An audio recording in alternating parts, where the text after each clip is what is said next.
I'm Andrew Shufflebotham, I'm a partner at Addleshaw Goddard, and I also head up our retail and consumer sector group across the firm. I think my expectations were probably a little muddled.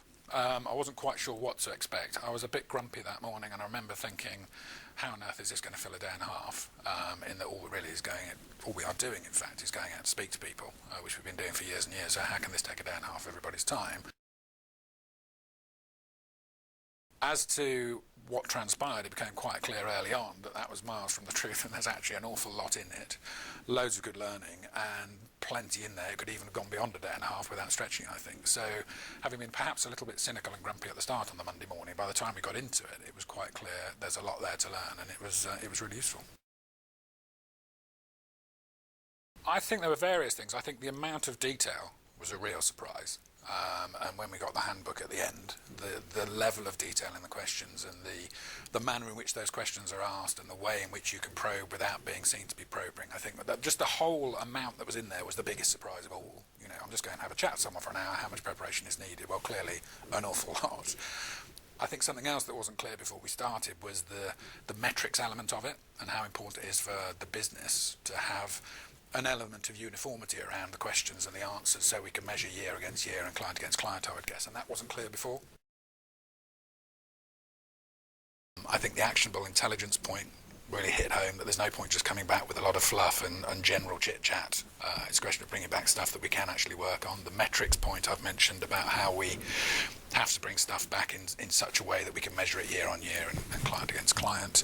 I think there's I found quite a lot of the slightly not off the wall stuff but less tangible stuff, the body language stuff, I thought was really, really useful, and I've actually used that. I've not used that a lot, but I've paid more attention to that. And again, it's the sort of stuff that you think's obvious, but you just don't pay any attention to it in real life. And I've been in 2 or 3 meetings since then thinking, oh, he's sitting back and looking a bit frosty. Is there a bridge we need to build there, for example? So there's stuff that's useful in day-to-day work, not just this sort of stuff as well.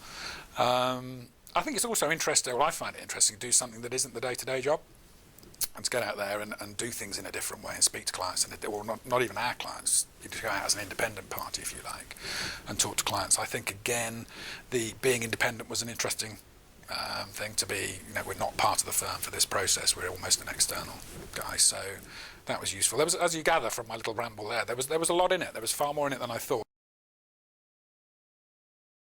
I thought we're really, really good.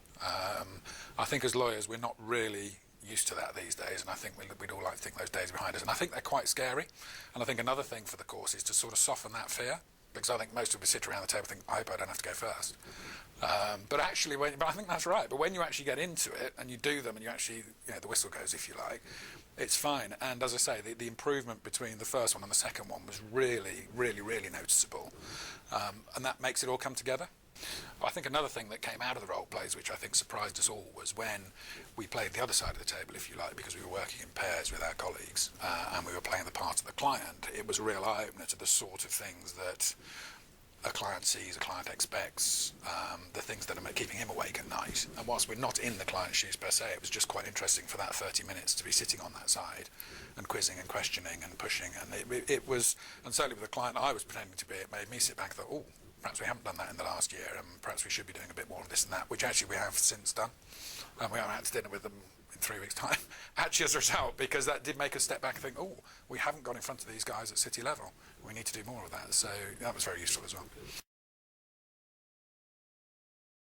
Yeah, definitely. I think of these sort of courses that I've done, I think this was the most, what's the word I'd use, most sort of alive and close to what we're doing, and easier to take back into the office. A lot of the courses you go on, you sort of come back at the course thinking that was quite good, and then you step back in your day-to-day life and it just slowly fades away. Whereas this one, it'll be exciting to get out there and do it. I'm really looking forward now to getting out there. I feel sort of charged and ready to go and talk to these guys.